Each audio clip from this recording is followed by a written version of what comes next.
እንደምትጠሪ ልንገርሽ እማዬ ስልኩን አጥፍቶ ጠፋ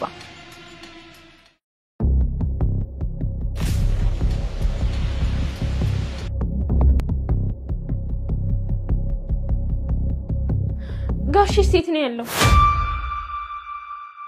ብሩክ ቤት ይኖራል እንዴ የለም እንዴት አወቅ በቃሽ ቤት ያለንበትን ቦታ ማወቅ ቻለ እልሽ ይሄን ያለንበትን ቦታ እኮ ከሪና ከሪላ ውጪ ማንንም አያውቅም አረበና ሰውየው መንፈስ ነው በቃ ለግ መናገር አለብን እዛው ፖሊስ ይቻላል እንደኛ ምን አገባን በቃ እንዴ አይሆንም ለፖሊስ ማመልከት የለብንም ለፖሊስ ካመለከተን እሷን ይወስድብኛል ከርሷ ጋር ለያለሁ አትለይህም ኪዲዬ ሉራ ራሱ ታሳዝነኛለች ሉላን ከበዋት ነው ያሉት ዳጣ የሆነ መፍትያ አምጥተን ሉላን ከዛ ቦታ ማስወጣት አለብን እሺ ግን ካለ ጉራ ከባድ ነው ጉራ ደግሞ አሁንም ስኳ ይሰራ ደህና እንዲሁም ምኞቴ ነው ግን ደግሞ እኛ የቻልነው ነገር ማድረግ አለብን በዚህ ጋር ቆይፉት ለበል የጎጋሽኝ እኮ ነው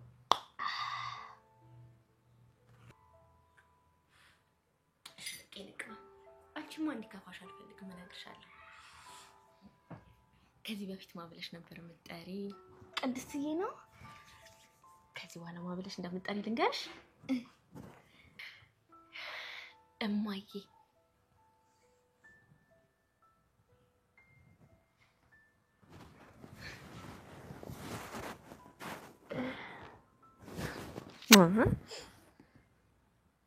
እንዴ ምሳሌ እንባ ነው አይዞሽ ምሳሌ የኔ ፍቅር አይዞሽ ከዚህ በኋላ እናትሽ ነኝ እማዬ ብለሽ ነው እሺ መጣሪ ትምህርት ቤት ወስድሻለሁ ለጓደኞችሽም እናቴ ናት ብለሽ ታስተውቂኛለሽ እሺ ቅድስት አንተ ቶሎ በይ እማዬ በይ ቶሎ በይ እማዬ እሺ እማዬ የወለደችኝ ግን ኦኬ በሰላም ነው አንቺ ቆይ ምን አላንቺ እንኳን ቆመሽ ተታጠቢ እንዴ እኔ ምን ያንሰኛል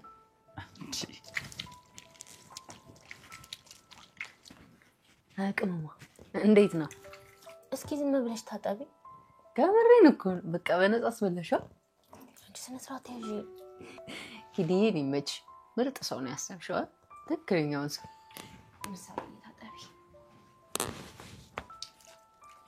ሰሙን ታረቂ ብዙ ጨካኝ ሰው ሞት ይፈራል እኔ ግን አልፈራም ጨካኝ ነኝ ብለህ ታስባለህ አዎ መሆን እፈልጋለሁ ለራሴ ብቻ ማሰብ ለራሴ ብቻ መሆን ራሴን ብቻ ማውጣት ነው የምፈልገው እና ታዲያ እንዴት ቤቱን ትገዛልኛለህ ምን አገናኝ ለራስ ብቻ ካሰብክ ቤቱን አይ መሐሌት ለዚህ እኮ ነው ማህየም ነሽ የምልሽ ቤቱን ዝም ብዬ መገዛልሽ ይመስልሻል ቤቱን የምገዛልሽ ዱላ የኔ ስትሆንና ሞገስ ባንቺ አማካኝነት ሲገደል እሺ ግን አዲስ ነገር ጠፋኩ ቤት ገብተው ቀሩ ሆዳም በላሽ አይደል ምን ያስጨንቅሻል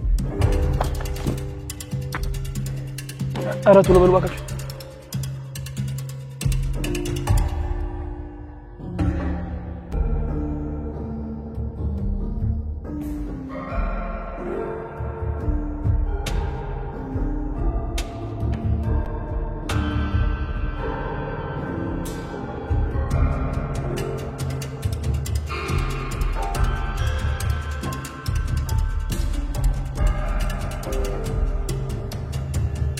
ሞገስ በዳጣ እርዳታ ሉላን አስመልጧታለኝ ብሩኬ ከቅድስት ጋር ባወራቸው ምሽቶች ስለተናደደና እንዲሁም ቅድስት ያልጠበቀው መልስ ስለሰጠችው ከቤት ጠፍቷልኝ ሰላም ውድና የተከበራችሁ የቻናሌ ቤተሰቦች ሰላም ለእናንተ ይሁን ለቻናሌ አዲስ ከሆናችሁ ላይክ ሼር ሰብስክራይብ እያደረጋችሁ ቤተሰቡ ነው ሞገስ እንግዲህ ዝና በሁሉም ቦታ ላይ ሰው ቀጥሮበት ወደዚህ ሰፈር ከመጣ እንግዲህ የሉላ መግቢያና መውጫ እንዲያጣሩለት ሰዎችን ቀጥሮበታል ከዚህ ነገር ግን የሚያወጣውን ነገር እየፈለገ ይገኛል ያለው አማራጭ ዳጣ አብረው እንድትሆን ነው ዳጣ ግን ቤተሰቦችን አግኝቻለሁ የመሞት ፍቃደኛ አይደለሁም አሁን ቤተሰቦች ጋር መኖር ፈልጋለሁ ስለዚህ ከዝና ጋር አልጋፈጥም ስለዋለች ሞገስም ማናቸውም እንደማይሞቱ ቃል ይገባላታል። በዚህ ሀሳቡም ተስማማለች። ወደ እነ ቅድስት ብሩክ አብሮን እንዲሄድና እናስማማው ይቅርታም ይልሃል በማለት እንግዲህ ዳጣ ወደ እነ ብሩክ ቤት እዘው ለመምጣት አስባ ነበረ። ነገር ግን ብሩኬ ቤት ውስጥ የለም። ከቅድስት ጋር ባሳለፏቸው ምሽቶች ምን እንዳስቆጠው እንኳን ባልታወቀ ሁኔታ ጠዋት ሌሊት ተነስቶ ስልኩን ዘግቶ ጠፍቷልኝ። ቅድስት መኝታ ቤቱ ገብታ ብታየው እንኳን የለም። ቢደወልለትም ስልክ አያነሳም። ዳጣም ደውላለት ነበር፣ ነገር ግን ስልክ እያነሳ አይደለም ብሩኬ። ነገር ግን ቅድስት ያጠፋችው ጥፋት እንዳለና እንዲሁም ሳልፈልገው ቀርቼ ሳይሆን ሽማግሌ መላክ አለበት የሚል ስሜት ላይ ነው ያለችው። ስለዚህ ብሩኬ ሽማግሌ ልኮ ቅድስቴን ካገባ በኋላ የፈለገው ነገር ይፈጸምለታል ማለት ነው። ነገር ግን በአሁን ሰዓት ቅድስቴ ግራ ገብቷታል። በሌሊት ተነስቶ ስልኩን ዘግቶ የት ሄደ በማለት እሷ ያጠፋችው ጥፋት እንዳለ እየወቀሳት ራሷን ይገኛል። ነገር ግን ያ ሳይሆን ብሩኬ የት ሄደ? ልጁንስ ጥሏት የት ሊሄድ ይችላል? ስለዚህ የት እንደሄደ እንኳን አይታወቅም። ስልኩ እንኳን አይሰራም። ቅድስት በጣም ደስተኛ ናተኝ። ብሩኬ በሰጣት ሀሳብ ላይ ተስማምታለች። ነገር ግን ተመልሶ ሀሳቡን እንዳይቀይር እንጂ ምሳሌንም እናትሽ ነኝ እማዬ ብለሽ ጥሪኝ ከዛሬ ጀምሮ በማለት ፍቃድ ሰጥታታለች። ምሳሌም በጣም ደስተኛ ሆና እናቴ እያለች መጣራት ከዛሬ ጀምራለች። እንግዲህ ነገር ግን በመሃል ቅድስትዬ የሚለውንም አልረሳችውም። እስክትለምድ ድረስ ነው እንጂ እናቴ ማለቱን እንኳን ትወደዋለች እሷም። ቅድስትም ምሳሌን ከዛሬ ጀምሮ ቅድስት ካልሽኝ እንጣላለን እማዬ እያልሽ ጥሬን ብላታለች። ትምህርት ቤት ወስደሽም እናትሽ እንደሆን ታስተዋውቂኛለሽም ብላታለች። ምሳሌ ግን ስታያት ቅድስትን ልጅ ሆነችባት መሰለኝ። እንዴ አንቺ እኮ እኔን አታደርሽም በማለት እናቴ ልትሆኝ አትችይም፣ ትልቅ ሰው አደለሽም ትላታለች። በልጅነቴ እንደወለድኩሽና በ20 ዓመቴ እንደወለድኩሽ ንገሪያቸው ብላታለች። በልጅነት መውለድም ማግባትም እንደማይቻልም ትመልስላታለች። እንግዲህ ምሳሌ ስላደገች ነገሮቹን በሙሉ በደንብ ስለምታውቅ ብቻ ቅድስትዬ እናቴ ብለሽ ጥሪኝ በማለቷ ደስ ብሏታል። ምሳሌ ከዛሬ ጀምሮ እንግዲህ ቅድስት የምሳሌ እናት ሆናለች። ሞገስ ልውላን ለማስለቀቅ ያለው አማራጭ የብሩክንም ዳጣንም እርዳታ ይሻለኝ። ዳጣ ግን ባላችሁ መንገድ በተባባሉት መንገድ ተገናኝተዋል። ብሩኬ ግን ስልኩን አጥፍቶ ጠፍቷል። የት እንደሄደ አይታወቅም። ብሩኬ ስልኩ ካልሰራ ወደ ቤት ሄደን ለምን አንፈልገውም ትላለች ዳጣ።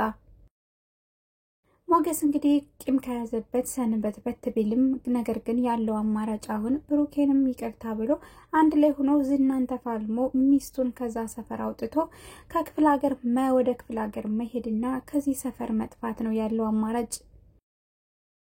ዳጣም ወደ እነ ብሩኬ ቤት እንሂድና ብሩኬን ይዘነው እግር ስር ወድቆ ይቅርታ እንዲጠይቅህ አረጋለሁ። ሲቀጥል ብሩኬን ከያዝነው ምንም የሚጎልብን ነገር የለም በማለት እንግዲህ ወደ እነ ብሩክ ቤት እንዲሄድና ወደ እነ ቅድስት ጋር እንሂድ በማለት ታግባባዋለች። ሲመጣ ግን ብሩኬን አይደለም ያገኘው፣ ምሳሌን አግኝቷት ስለተሻላት ደስ እንዳለውና እንዲሁም ደግሞ እንኳን ተሻለሽም እያላት ነበረ። አንተም እንድድን እኔ እንድታከም ብዙ ነገር አድርገህለታለኝ አባዬ ነግሮኛል ትለዋለች። መልካምነትና ለሰው ማድረግን ከአባቷ እንደተማረና እሷም እንግዲህ ስታድግ ለሰዎች መርዳት እንዳለባትና ጥሩ ሰው መልካም ሰው እንድትሆን ይነግራታለኝ። እሷም ስታድግ መልካምና ጥሩ ሰው እንደምትሆን ለሞገስ ቃል ትገባለታለች። ዳጣና ሞገስ የመጡት ምሳ በልተው በዛውም እንግዲህ ብሩኬን ይዘውት ለመሄድ ነበር። ብሩኬ ጧት እንደወጣ እንዳልተመለሰና እንዲሁም ምን ሆኖ እንደሆነ ስላልታወቀ ችግር ገጥሞት ይሆን ወይስ ምን ሆኖ እንደሆነ ባይታወቅም ስልኩን አጥፍቶ እሱም ጠፍቷልኝ። ሞገስም ፈላጊው ብዙ ይሆናል አባትሽ፣ ለዛ ይሆናልኝ የጠፋው። እኔ ጠብቄ ነበር እዚሁ አገኘዋለሁ ይቅርታ ይጠይቀኛል ብዬ ሳስብ እሱ እንኳን ስልኩን ዘግቶ ከቤቱ የለም ይላለኝ። ቅድስቴ እንግዲህ ቤቱን ፏ አድርጋ ምሳ ለማቅረብ እጃቸውን ያስታጠበቻቸው ነበር። ቅድስትዬ ሞገስን እጅ አስታጥባ ወደ ዳጣ ትሄዳለች። ዳጣ እንግዲህ ያሰበችውና ያለመችው ነገር እንደተሳካ በጥቅሻም ወደ ሷም ቀረብ ስትል ለመናገር እንዲሁም ለማወቅ ትሞክራለች። ዳጣ እንግዲህ ለማወቅ ያሰበችው በብሩክና በቅድስት መካከል ያለውን ፍቅር እውነት ሆነ ውሸት ሆነ ለማረጋገጥ ፈልጋ ነበር። ቅድስት ግን ኮስተር ብላ እንዲሁም ዝም ብለሽ ታጠቢ በማለት ታመናጭቃታለች። እንግዲህ ዳጣ ግን እውነቱን ለማወቅ ብሩክን እንደምትወደው ታውቃለችና ስለዚህ የልጁ እናት ያረግሻልም ብላ ዳጣ ነገረኛዋ ከመሆኗ የተነሳ ተወሰደ እንዴ ሰጠሽው እንዴ በማለት እንግዲህ ነገሮቹንም ለማወቅ ትሞክራለች።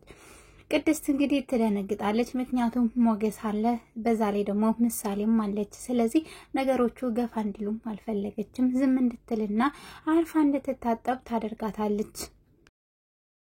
ዳጣና ሞገስ በጣም ርቧቸው ስለነበረ ከነ ቅድስት ቤት ምሳቸውን በልተው ስለዚህ ወደ ሐሰቡበት ህልማቸው ምክንያቱም ልውላ እዛ ርቧት ስንት ቀኗ ከክላስ እንዳልወጣች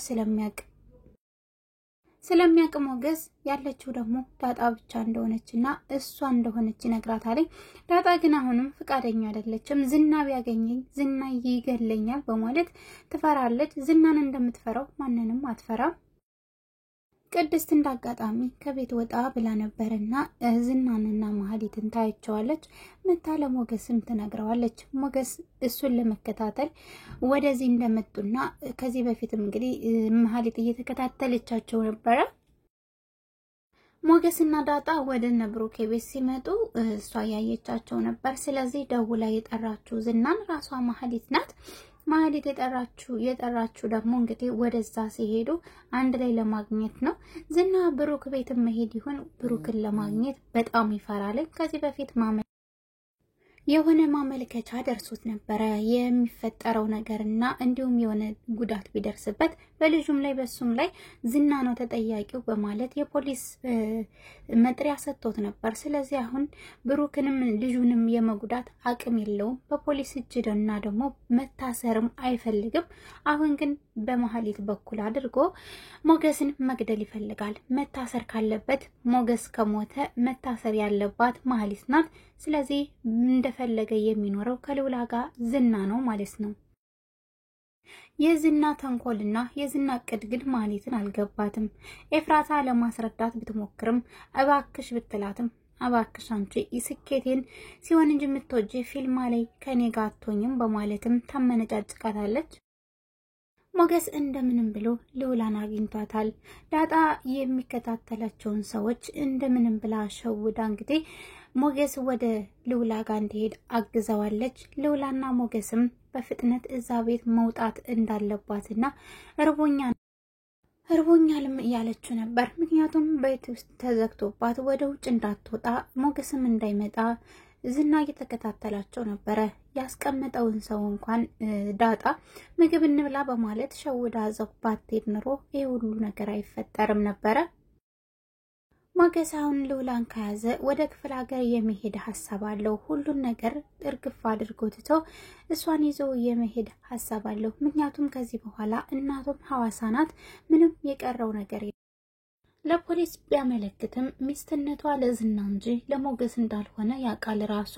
ስለዚህ ለፖሊስ ማመልከት የለብኝም፣ ሚስትነቱ የሷ ነው ማለት የሱ ናተኝ። ስለዚህ የሰው ሚስት ያስከተብዬ እኔ ራሴ ከዝና መራቅና መሸሽ ነው ያለብን ይላል ሞገስ። ስለዚህ ያላቸው አማራጭ ሁለታቸውም ከዚህ ካሉበት ሞገስ እንደምንም ብሎ ተማምነው ይሄንንም ለማድረግ ከቤታቸው ሞገስ ሐሳቡን ጨርሷል። እዟት እየሮጠ ነበረ። ነገር ግን የዝና ተላላኪና ይጠብቅ ተብሎ የቆመ ወጭና ገቢውን ተብሎ እንግዲህ ዝና የቀጠረው ይመጣልኝ። ዳጣን ተሸፍና ከአንዴም ሁለቴ ስለሸወደችው ዳጣ ፊቷ ተገልጦ ነበርና ስታየው በጣም ነበር የደነገጠችው። ስለዚህ ደውሎ ለዝና ነግሮት ዝና ይደርሰባቸው ይሆን ወይስ ሩጠው ያመልጡ ይሆን? ውድና የተከበራችሁ የቻናሌ ቤተሰቦች ለዛሬ ይዤላችሁ የመጣሁት ቪዲዮ በዚህ ያበቃል። በሌላ ቪዲዮ እስከምንገናኝ መልካሙን ጊዜ ተመኘውላችሁ። ላይክ፣ ሼር፣ ሰብስክራይብ ማድረግ እንዳይረሳ። ባይ ባይ።